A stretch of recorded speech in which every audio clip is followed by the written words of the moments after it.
Inilah tempat ajaib yang menjadi lokasi dibelahnya dada mulia Nabi Muhammad oleh malaikat.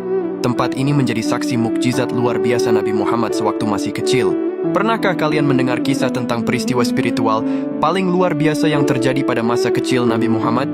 Ini adalah kisah tentang Nabi Muhammad kecil, yaitu sebuah peristiwa yang menandai persiapan ilahi untuk tugas besar beliau di masa depan. Peristiwa ajaib ini dahulu terjadi di Syi'bu Halimah atau Lembah Halimah, yaitu sebuah daerah pedalaman di sekitar Makkah. Daerah ini merupakan tempat tinggal kabilah Bani Sa'ad bin Bakar, di mana Nabi Muhammad diasuh oleh ibu susuan beliau, yaitu Halimah As-Sa'diyah. Dahulu ada tradisi bagi masyarakat kota untuk menitipkan bayi mereka di pedalaman agar tumbuh lebih sehat dan fasih berbahasa Arab murni. Secara geografis, lokasi ini adalah daerah perbukitan dan lembah gersang yang menjadi ciri khas padang pasir.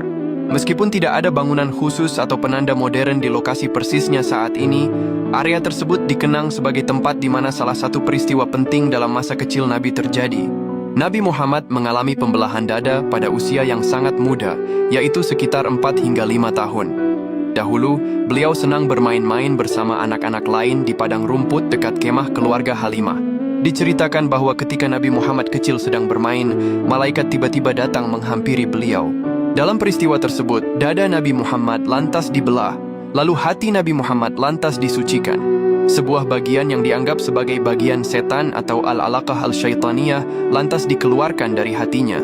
Hati beliau kemudian dibersihkan dengan air zam-zam menggunakan bejana emas sebelum dikembalikan.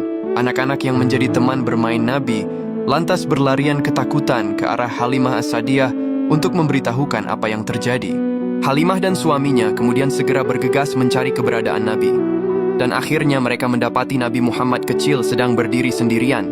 Perlu diketahui, makna utama dari peristiwa pembelahan dada Nabi ini adalah pensucian hati Nabi secara spiritual dari segala bentuk kotoran atau godaan setan sejak usia dini. Ini merupakan bagian dari persiapan ilahi untuk tugas besar beliau sebagai utusan Allah. Peristiwa ini juga menjadi salah satu tanda bahwa Nabi Muhammad adalah pribadi pilihan Allah yang dijaga kesuciannya sejak awal kehidupannya. Peristiwa di Lembah Halimah ini merupakan bagian dari sejarah yang menunjukkan betapa istimewanya sosok Nabi Muhammad yang dipersiapkan langsung oleh Sang Pencipta untuk menjadi pemimpin umat manusia. Allahumma sholli ala Sayyidina Muhammad.